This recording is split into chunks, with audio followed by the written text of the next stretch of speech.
Hey everyone, welcome to the Riverside Project Podcast. My name is Anna Rice, Community Resource Coordinator here at the Riverside Project. Before we jump into this month's episode, we wanted to remind you that May is National Foster Care Awareness Month. During this month, we're not only raising awareness about foster care, but we are also celebrating the beautiful work of collaboration in this space. All over the city of Houston, there are foster and adoptive parents, relative caregivers, caseworkers, teachers, nonprofit leaders, attorneys, judges, donors, and many others who spend their days tirelessly serving vulnerable children and families. We want you to know that we see you and we celebrate you. With this in mind, we thought that this month we would actually reshare the very first podcast episode we ever recorded as a reminder of why we do what we do. In this episode, our executive director, Amber Knowles, has a conversation with Jason Johnson, National Director of Church Engagement and Mobilization at Christian Alliance for Orphans. Together, they highlight the power and the challenge of collaboration, the role of the church in caring for vulnerable families, and how you can find your place along the river. During the entire month of May, we also hope you'll follow along with us through social media, as we tell stories of incredible work happening all along the river. You can follow us on Instagram, Facebook, and LinkedIn, or you can go to riversideproject.org to receive email updates. Now, please enjoy this month's episode with Jason Johnson. Welcome to the Riverside Project Podcast. We are mobilizing Houston to empower families and transform generations. We hope these conversations will give you a greater understanding of the issues facing our community and inspire you to find your place along the river.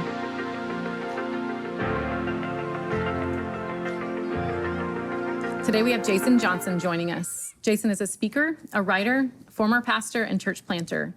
He's also the Director of Church Engagement and Mobilization at the Christian Alliance for Orphans. Jason, thanks for being with us today. Oh, great to be here. Well, let's start off by you telling us a little bit about who you are, what you do, what you get to do every day. Yeah. So I'm married to my wife, Emily, and we have 4 daughters at home, and we became foster parents when I was pastoring our church plant in 2012. And I say it this way, it completely rocked our world, ruined our world, and built up a new and better one in the best and most beautiful ways. So our journey began there, and that ultimately led me into a role now with an organization where I get to work with churches and nonprofit organizations, agencies all around the country. So whether it's coaching on strategic planning, leadership development, or even strategy of how are we as a church going to engage in this space of caring for vulnerable families and children in our community well? How are we as an organization going to do that? And then collectively together, how are we going to do that together in collaboration and in partnership with one another?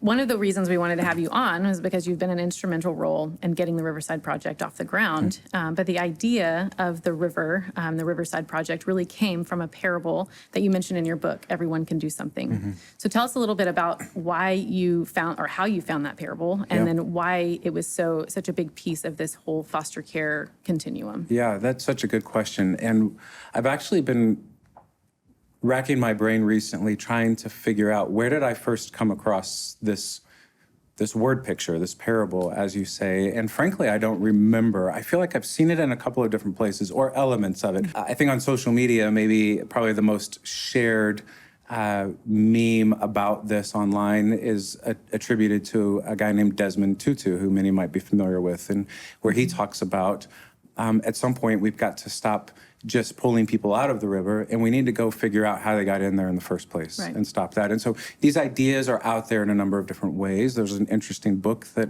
I know that you both of you and I have read called Upstream that really speaks about this.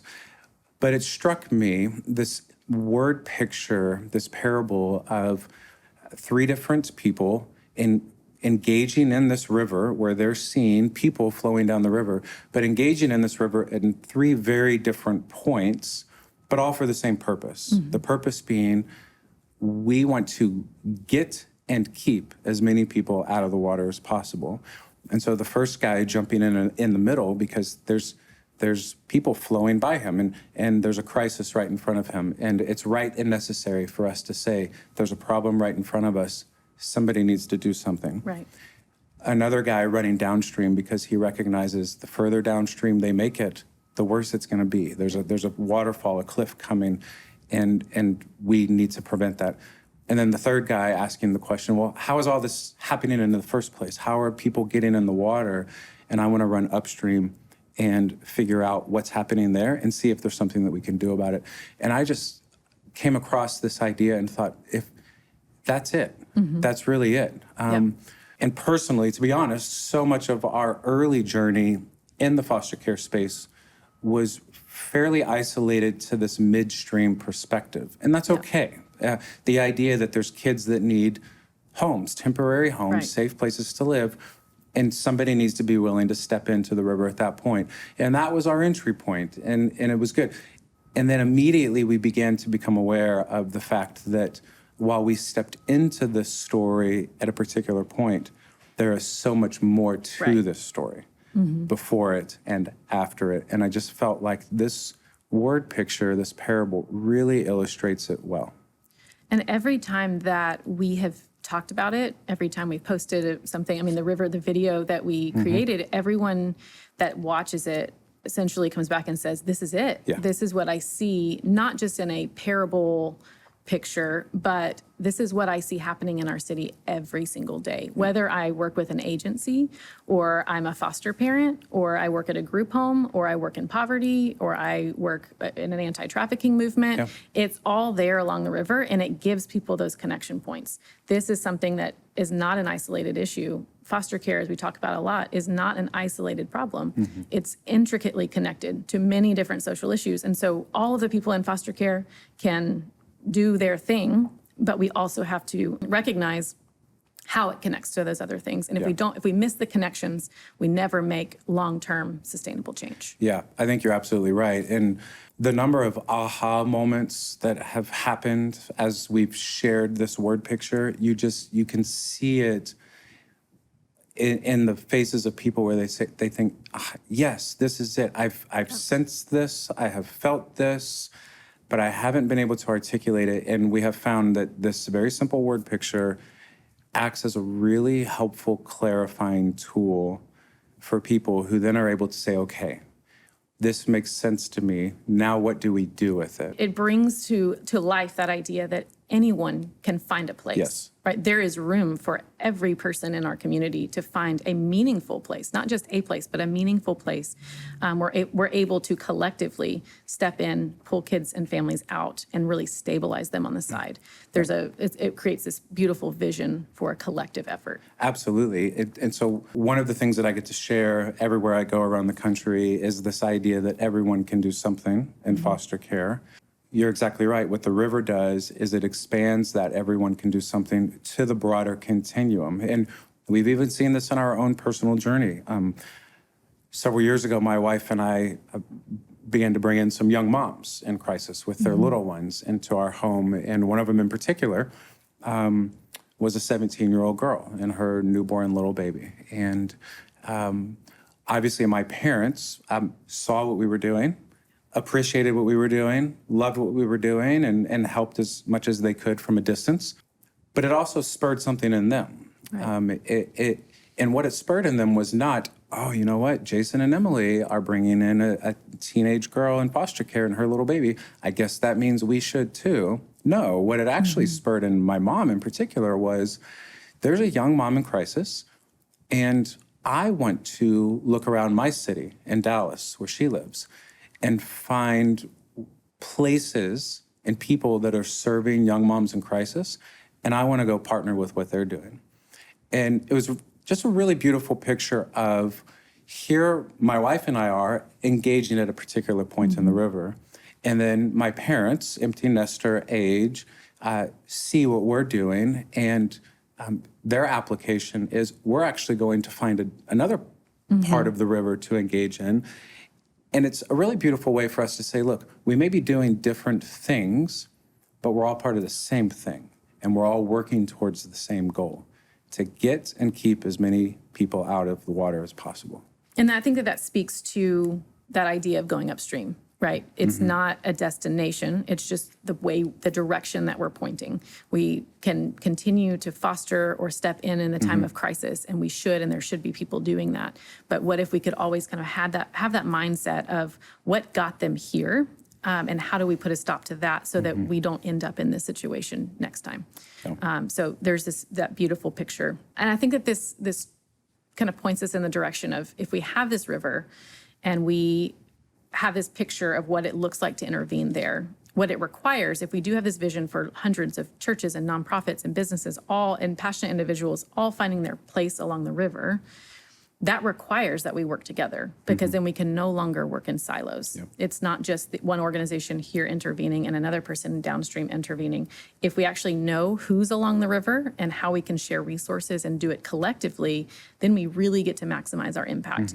And so I want to talk to you a little bit about, why is collaboration such an integral part of that equation, and what's the secret sauce in creating that in an urban context like Houston? Yeah. Why is collaboration so important in the secret sauce? I think primarily because it exponentially multiplies impact, that we can do more together than we ever could on our own.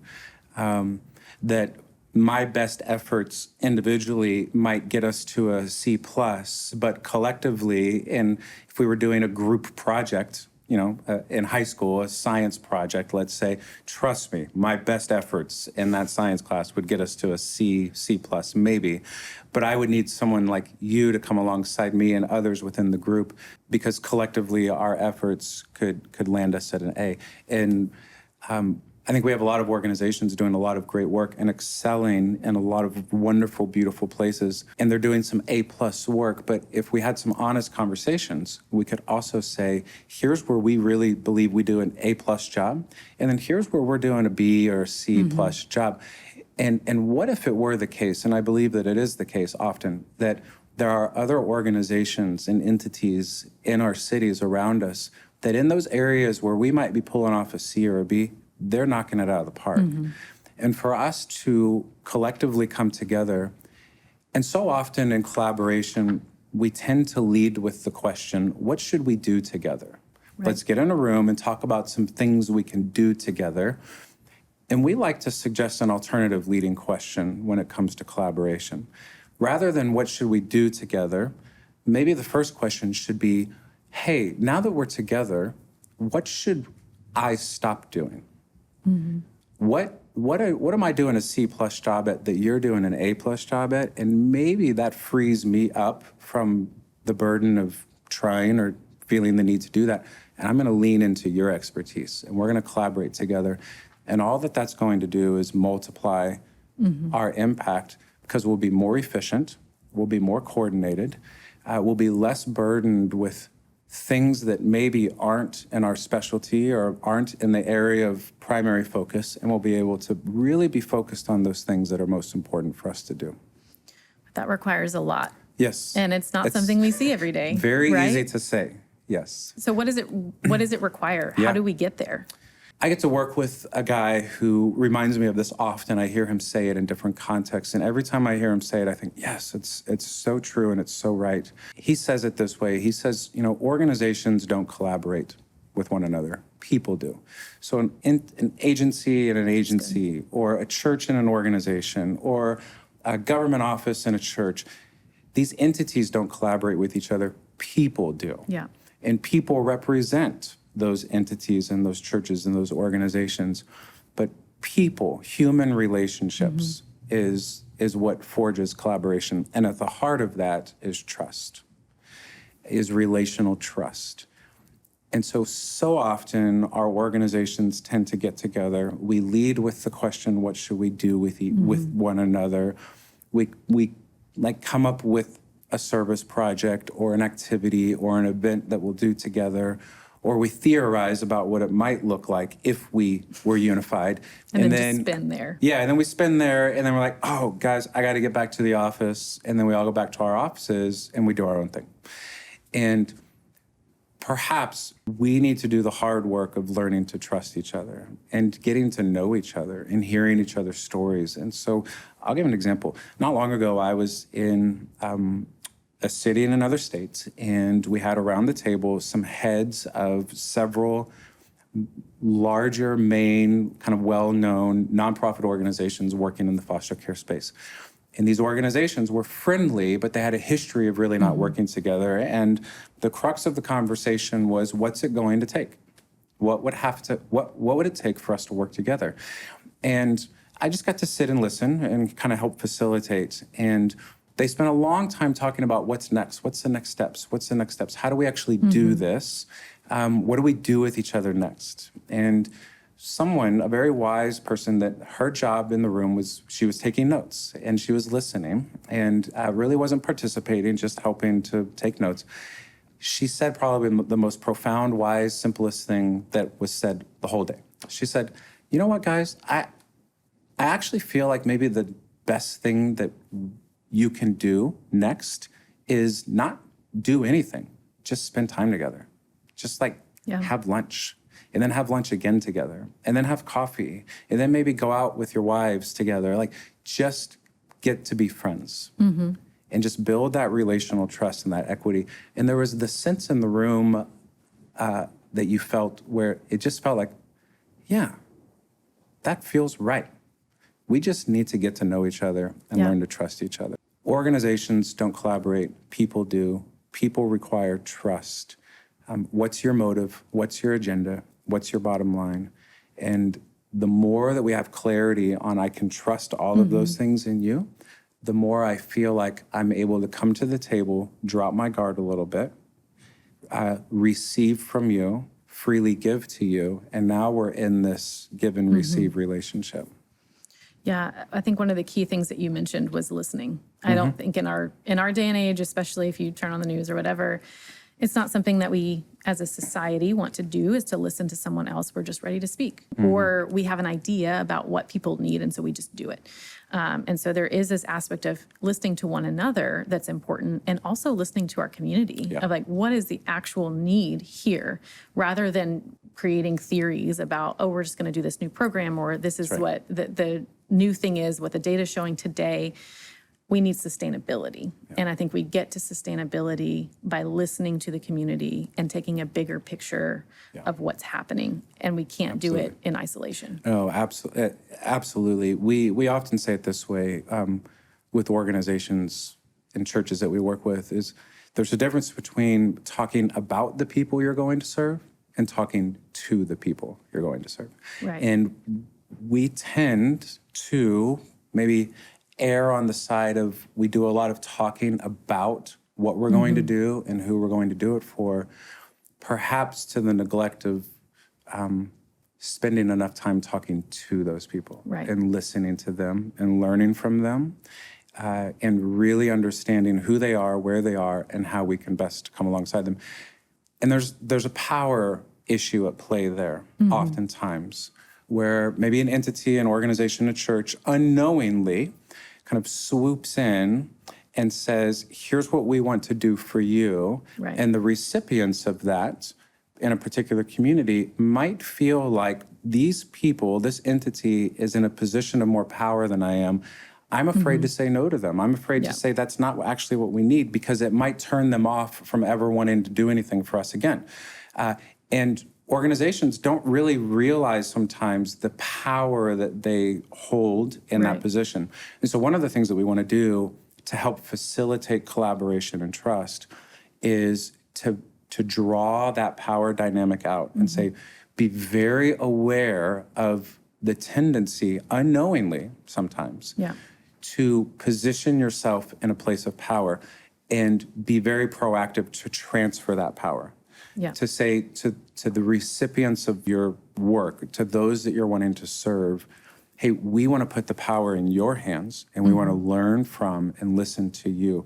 The position of power rests in you, and we want to come alongside and serve you in the best ways that we can.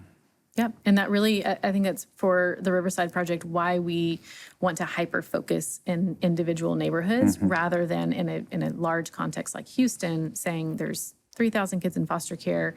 But in a particular community, if we really listen to that community, we hear what the needs are and who the players are that can come to the table. And so we do get to kind of have this this idea of coming up underneath them and shepherding them into that and strengthening them by providing resources. But yeah, absolutely. I think the beauty that comes out of that is unity. So I think that kind of leads us to, I want to make sure your title is the Director of Church Engagement and Mobilization. We haven't really talked about the church. We've talked about organizations and some of that. And so I want to make sure that we spend a little bit of time talking about what is the role of the church in all of this, and how has or has not the church stepped into that role in a meaningful way, or how could the church step into that role in a meaningful way in such a broad, complicated system? I think we are moving into a space now where we are understanding that perhaps some of our language in the past around this space and some of our posture in the past towards this space, again, while well-intentioned, maybe was not as effective as we would want it to be. For example, it has often been suggested, and I get the sentiment, that the church is the solution. And to that, we would say, I get what you're saying, but let's be very careful with the hubris associated with that statement. Because perhaps what's more accurate is for us to say the church is a big part of the solution. Yeah. And to your point, understanding the context in which we're working and who the players and the stakeholders are, imagine a round table in each community, and around that table were key significant stakeholders who, if collectively brought together in collaboration, could really act as the solution to the problems in their community. I would suggest that the church holds a seat at that table among many other key stakeholders, which could include organizations, agencies, government offices, education, medical, all kinds of key players. And so the question then becomes, what does then the church bring to that table? Right. And what we would bring to that table, I would suggest first, is a belief in a God who's able to take really hard, difficult, broken things and bring restoration and renewal. And we are participating with him in the renewal of all things. That's our life. That's our hope. We also bring a host of people represented in our churches that can act as those who are mobilized to serve in a variety of capacities. And we bring a humility to the table that says we're here to learn, to listen, and then to act in the most effective and appropriate ways. So we are a big part of the solution. What that means is maybe historically we've abdicated our seat at the table. We've said this is a government issue and we're gonna let them deal with it. And what I'm excited about, frankly, we still have a lot of work to do, but I think you would probably even agree with this in the work here with the Riverside Project. We're seeing more and more and more churches begin to understand this is not an issue that we abdicate. This is an issue that we do what we can to find our seat at the table, and we participate with all these other stakeholders because we believe that we're a part of the solution. And so that's exciting. That's where I see the church moving and heading, understanding as a church that there are certain responsibilities that we as a church have to shepherd and to pastor our people and to care for our people. And then there's certain things that we simply cannot do. For example, we as a church are not a licensing agency. That's just one example. We don't license families. We don't manage casework. We don't place kids in foster homes. And so just by nature of us not being able to do certain things, it requires collaboration. It requires being a good partner and clarity for what are the things that we as the church can uniquely do and are uniquely called to do, and then what are the things that we can't and aren't. And how do we then collaborate with and partner with those other stakeholders so that collectively we can be the solution together.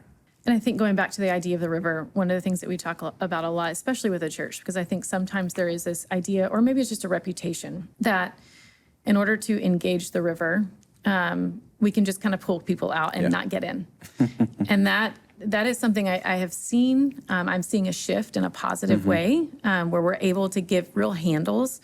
for how we step into that and how the church can step into it. But I do think it does take this element of helping people to understand and churches to understand that we don't fish people out of the river. Right. There is this element of going towards what is uncomfortable sometimes, and coming out of that insulated kind of circle of comfort and stepping into that. And I know, none of us want to be uncomfortable. Right, yeah. But if we're going to see our city change, if we're going to see these things happen together, we all kind of have that responsibility to move, because that's how God moved towards us. Yeah. Oh, 100%. And now you're starting to step on some toes a little bit when you talk about my need for comfort and convenience, because we all feel that. It's not that I'm saying that I don't. No. I just really want to jump in the river because it's super fun and it's what we have to do. Exactly. We all feel and you're hitting averse to it. Yeah, and you're hitting such an important point. Is there's no rose-colored lenses in this. This is real and raw. And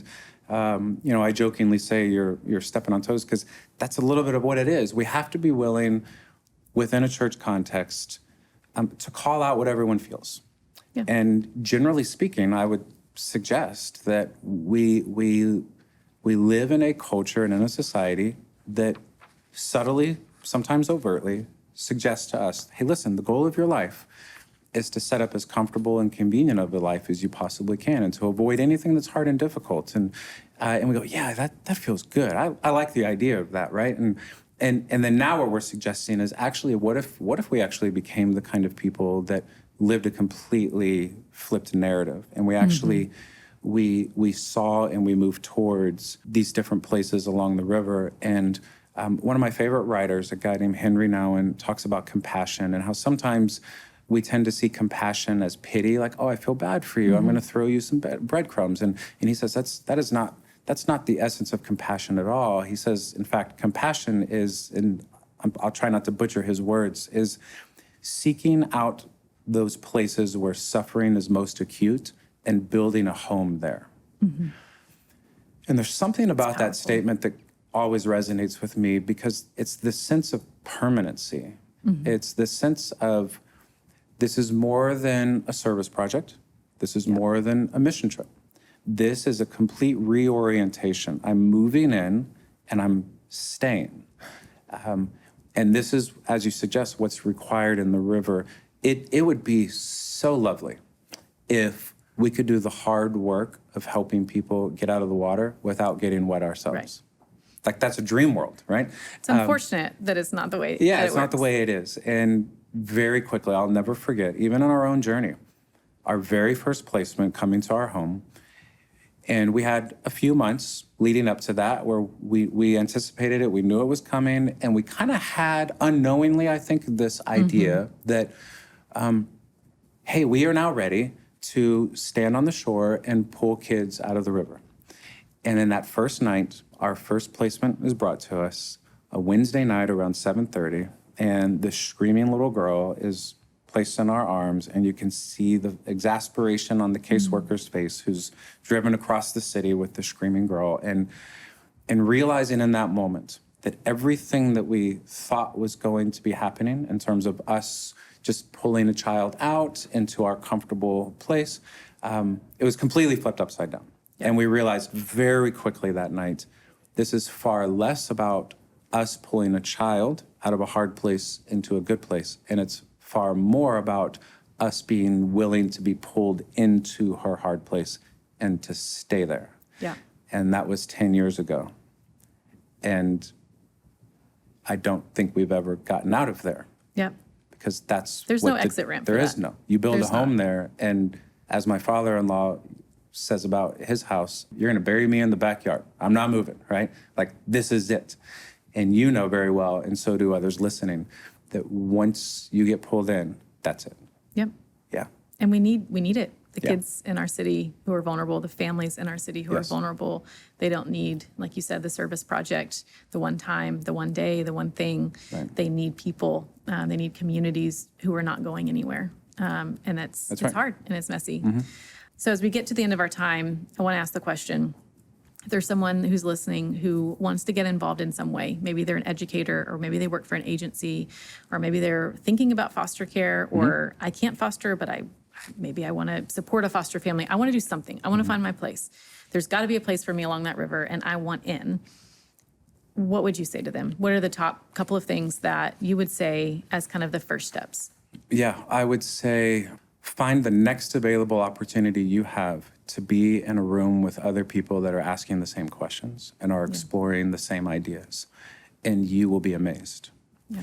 You'll be amazed at the diversity of people coming from different backgrounds, different professions, different perspectives, different socioeconomic places, different denominational places, even within the church world. The power that caring for the vulnerable in our cities has to break down social, religious, economic, barriers and bring people into a room together is unbelievably beautiful. And if you've ever been in a room like that, you've seen it. I often get to be in the room with church leaders in different cities around the country, and we make it a point to say, hey, take a minute and look around the room and ask yourself, under what other circumstances would the diversity of church leadership from our city be in the same room at the same time in the same place? How beautiful is it that this particular issue has the ability to unite us? And you'll see there's other people out there like me that are thinking along these lines. I would also say that you'll also discover, whether you're a church, organization, individual, business, educator, an accountant who is saying, I don't know that I can bring children into my home right now or ever. And we'd say, that's totally fine. Because again, the river is bigger than just that. But you're thinking, I'm an accountant. What do I have to offer? You have so much to offer. This space needs your brain. And so what you'll find is all different expertises and backgrounds, and the power of your contribution is exponentially multiplied, again, because of what we just said about collaboration, that I bring what little I bring to the table, and it's matched with all the other little things that other people bring to the table, and collectively it's so much more together. And so oftentimes people see the big, hard problem, and we've just kind of made it like bigger and harder. Like, hey, there's a foster care crisis. Oh, but also there's a whole bunch of other stuff around it. And we go, well, thanks for that, right?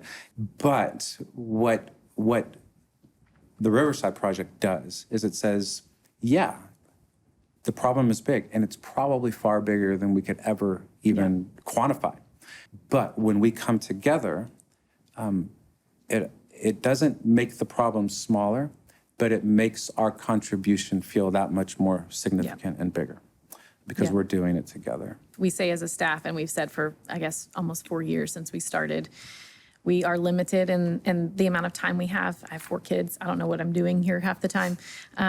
We're limited in terms of resources. We're limited in so many different ways. And yet there's the idea of bringing our basket, in the Gospels when Jesus fed the 5,000, right? He didn't ask them to feed the 5,000 alone. He said, just bring your basket. I know what's in it is limited, and that's fine. And so I think for every person out there, it's not fix all these issues or single-handedly be the person leading the charge, but bring your basket. Bring the limited amount that you have to steward, and he multiplies. And we've seen that before our very eyes over and over again. And you've done that. I think in your family, you see that multiplication happening, even though it's hard.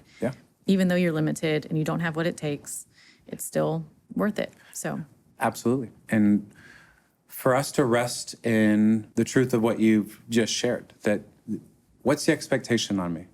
Is the expectation that I'm able to fix everything and I'm an expert in this and I swoop in and because of my involvement, things have, gotten better very quickly?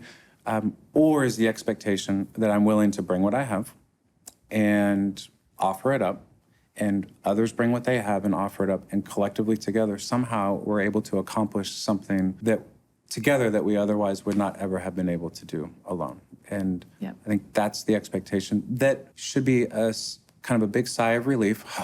Okay, that feels better, right? The whole problem isn't on my shoulders to fix. And it also just kind of helps you fall asleep at night. And when you're able to say, you know what, I end today exhausted, but fulfilled. I'll never forget, several years ago, I heard someone talking about being busy. And this idea of, in my mind, I always thought busy is a problem that I need to fix. And what he helped me understand is actually busy doing the wrong things might be a problem. Busy doing the right things, man, what a life to live. That's great. And busy doing the wrong things, you end up exhausted at the end of the day and unfulfilled. Like, ugh, I just spent all day. Busy doing the right things, you end up exhausted at the end of the day, but fulfilled. Like, Yeah. gosh, what a life that I get to live. Let's go to sleep now and wake up tomorrow and do it all over again. And I think that the power of being in collaboration and networked and in community with other people that are pursuing that same kind of life is frankly exciting. That's the vision. Yeah. That's what we want to see happen. That's it. Absolutely. Well, thanks for being with us, Jason. This was really, really fun. I hope that you had a good time sharing with us. Love it. And yeah, thanks again. Awesome. To those listening, we hope these conversations have inspired you to find your place along the river. And we welcome you to join us in bringing hope and renewal to the city of Houston. If you'd like more information on how to get involved, please visit riversideproject.org and submit a contact form. We'll see you next time.